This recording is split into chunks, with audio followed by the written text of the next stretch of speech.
where he picks up enough scent to give me the bark alert are in this bedroom, in this corner where he was barking. Moving on to the other room, he's decided, yes, that's what I'm looking for, and that's when he's giving me the bark indication. The closest the McCanns ever came to being charged wasn't as a result of Portuguese investigators pointing the finger at them, but rather a pair of British sniffer dogs alerting an apartment 5A. What we should understand with this dog is that he only barks.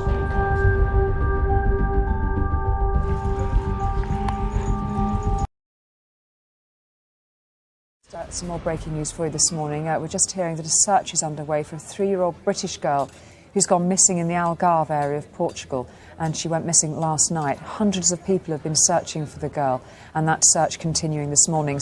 I got nightmares in my head, I fear thoughts build up until I can't feel. My mind fills up into a creature, and it haunts me somewhere much deeper. I got nightmares in my head, I fear. Hello and welcome to True Crime Rocket Science, the most authentic voice in true crime. Apartment 5A is the unit in the Ocean Club in Praia da Luz, where the McCanns were staying when Madeleine disappeared. Praia da Luz is in the southwest corner of Portugal on the Algarve coast.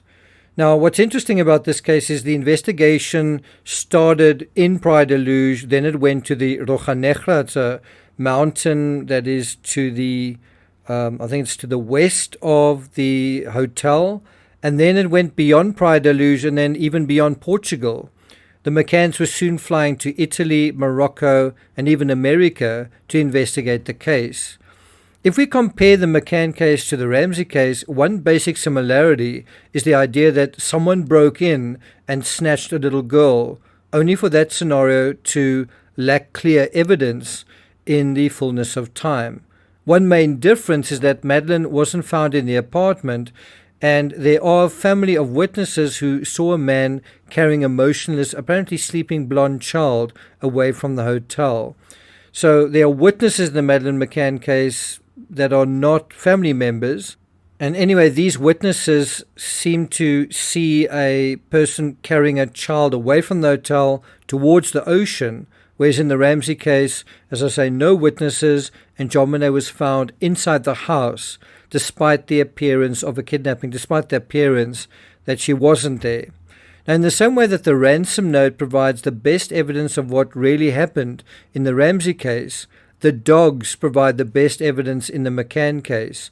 If you don't believe me, the European Court of Human Rights, which is a pretty prominent body, legal body, cited the dogs' evidence prominently, actually as early as the third paragraph of its rationale dealing with the principal facts of the case, and in Detective Amaral's legal victory over the McCanns. Now, if I was making a documentary series on the McCanns, I would start it with the dogs, episode 4 of the Netflix series. I do recommend you watch that episode as a companion to this video. But I wouldn't start it in the way the Netflix Apologia does. I wouldn't gloss over the first dog, and I wouldn't say there are only 2 places where he picks up enough scent, because in context that's untrue. It's not a true statement. It's not factually correct. And I would emphasize the fact that not just one dog, but both dogs alerted, and I would emphasize all the alerts on a map in 5A. In 5A, in the villa, on Kate's clothing, and also the multiple alerts in their hire vehicle. I think it's also important to stress that the dogs, in some cases, alerted in the same places. I would also make clear that Eddie is a cadaver dog, which Netflix doesn't do. Instead, it spends more attention on identifying Keela and saying that, what she does. Also, I would stress that those 2 alerts inside the apartment, discovered 3 whole months after the incident, and likely following several sessions where hotel staff would have cleaned the room, these were nonetheless strong alerts to cadaver traces. If you took these alerts at face value, well, they potentially indicate something outrageously simple. If those alerts are reliable, it means whatever happened to Madeleine happened inside apartment 5A, and that however the little girl was removed from 5A, she never left 5A alive. But it all kind of comes around this question of if. if the dog alerts are reliable, and in this case it's a very big if.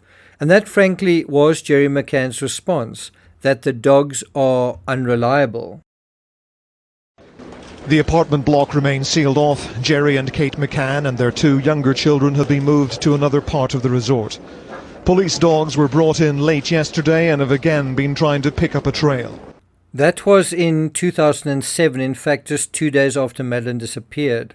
So are the police using dogs there because they're not reliable?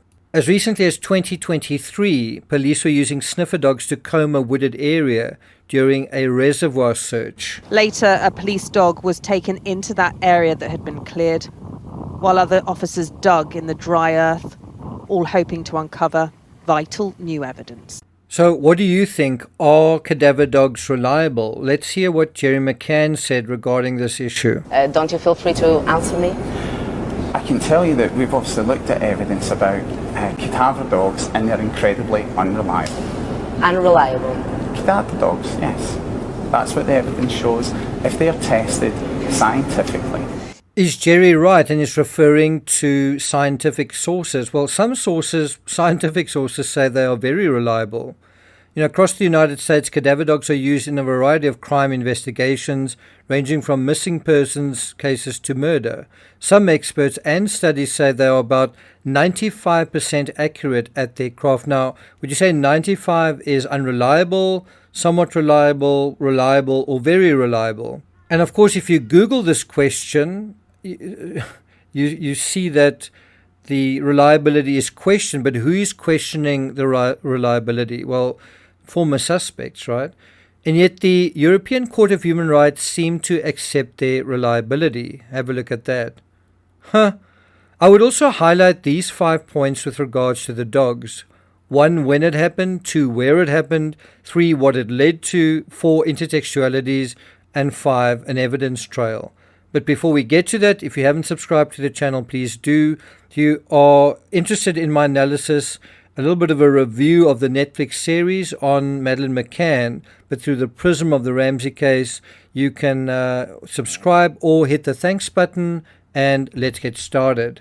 Some more detail on this for you now. The Portuguese police are investigating the disappearance from a holiday complex in Praia da Luz in the western Algarve. I think we've got a map we can show you there. The Foreign Office spokesman has said that he understood the girls' parents had gone to have dinner once their children were asleep last night, but returned to check on them only to find that the little girl had gone missing. Right, so let's go through those 5 points to highlight with regard to the dogs. Number 1, when it happened. When did it happen? When did these alerts occur? 31st of July 2007. When did the crime take place? 3rd of May 2007.